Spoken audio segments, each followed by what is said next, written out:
আমি usually very emotional, emotion দেখাতে চাই না, কারণ মানুষ ইমোশনটাকে দুর্বলতা মনে করে।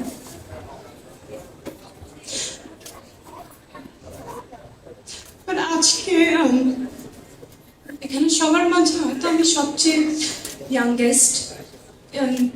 এই বয়সে আসলে আমার এত এত অর্জন এবং এত কিছু আমি মনে করি যে আমি কখনো ভাবিনি স্বপ্নে যে হতে পারে, কিন্তু আমার মা ভেবেছিল।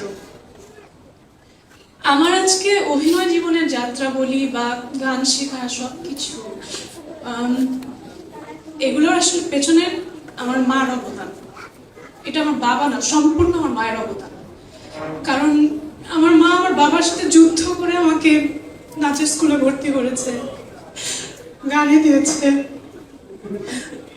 আমার পরীক্ষার মাঝখানে আমার কোনো কাজ আসলে আমার মা বাবার সাথে ফাইট করেছে যে না, তোমার মেয়ে পারবে, ভালো করবে, ওকে একটা সুযোগ দেওয়া উচিত। ও পড়াশোনা যেভাবে মেনটেন করবে সেইভাবে ও অন্যান্য অন্যান্য সব কিছুতেই করবে।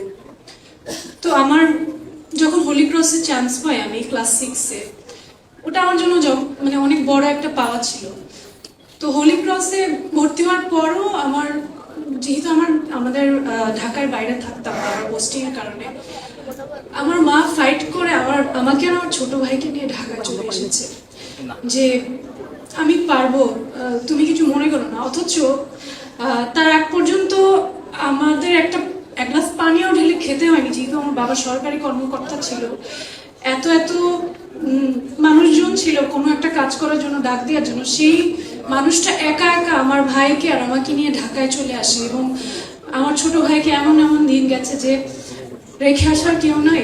স্কুলে এসে সারাদিন বসে থাকতো, আমার ভাইটা গরমে ঘামতো আর আমার মা বসে থাকতো যে আমার স্কুল ছুটি হবে, তারপর আমাকে নিয়ে বাসায়ও যেত না, তারপর আমাকে নজরুল একাডেমিতে নিয়ে যেত গানের ক্লাসে।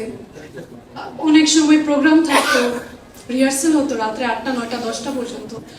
আমি স্কুল ড্রেস পরে বসে থাকতাম, আমার মা বাসায় যে খাবার নিয়ে আসতো আমার, যাতে আমার কোনো অসুবিধা না হয়। ইভেন আমার যখন কাজের প্রথম অফার আসে তখনও আমার মা আমাকে জোর করে যে she is the first person to recognize that creativity inside me. And আমি অনেক এক্সপেরিমেন্ট করেছি এবং অনেকবার সুইচ করেছি। আমি স্কুল কলেজে সায়েন্সে ছিলাম, হোলি ক্রস থেকে পাশ করার পর আমি বলি যে না, আমি সায়েন্সে পড়তে চাই না, আমি বিবিএ পড়বো। তো আমি পরীক্ষা দেই, আমার জাহাঙ্গীরনগরে হয়, ঢাকা ভার্সিটিতে হয়, বিউপিতে হয়।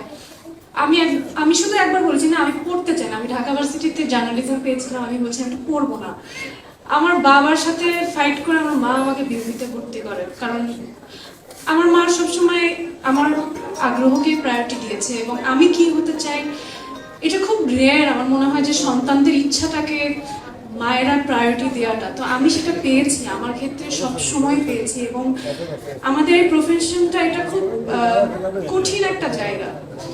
মানুষ অনেক বাইরে থেকে অনেক কথা বলে বা অনেক ধরনের জাজমেন্ট, অনেক ধরনের তাদের একটা মানে অনেক কিছু ভাবে আমাদেরকে নিয়ে, কিন্তু সেই জায়গা থেকে, সেই স্ক্রুটিনিটি থেকে আমার মা সবসময় আমার পাশে গাছের মতো ছিল, এখনো আছে এবং আশা করি যে সবসময় এভাবেই থাকবে। এবং আমি চাই না যে, আমি চাই আমার মার মৃত্যুর আগে আমার মৃত্যু হোক, কারণ এটা আসলে আমি দেখতে চাই না। পৃথিবীর সকল মারা ভালো থাকুক এবং